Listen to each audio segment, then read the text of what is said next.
Good morning, ladies and gentlemen of the panel. My name is Samson Osabo. My proposal today is for a stroke transitional care clinic.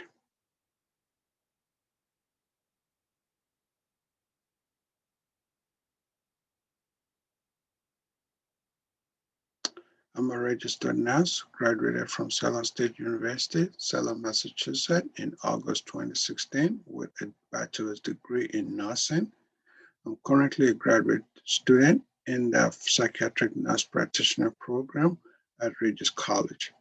I work at Encompass Health, an acute rehabilitation hospital in Woburn, Massachusetts, where I take care of recent stroke patients undergoing physical, occupational, and respiratory therapy. As a nurse working with stroke patients, I have observed that some patients discharged home from the hospital returns to the hospital within 30 days and with even worse symptoms. Stroke background. Stroke is an advanced health event that impacts more than 80,000 people annually in the United States. Considerable number of stroke survivors are known to experience a second stroke within 90 days. Stroke patients have a higher risk of experiencing recurrent cardiovascular disease events. For stroke patients and caregivers, the transition from the hospital settings to their areas of residency presents significant psychosocial and health-related challenges. Models. There are no definite best practice measures for post-stroke care, nor is there a consensus on what outcomes should be used. Stroke care services offered to patients after discharge varies widely.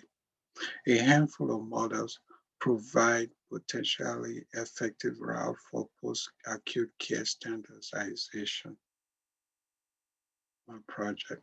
The purpose of my project is to find out whether a transitional stroke clinic headed by a nurse practitioner will fill in the aftercare gap and minimize 30 to 90-day readmission of stroke patients after discharge from the hospital. The transitional care model that I will implement will require the use of follow-up phone calls by a registered nurse to monitor patients' medication compliance regimes and therapy sessions.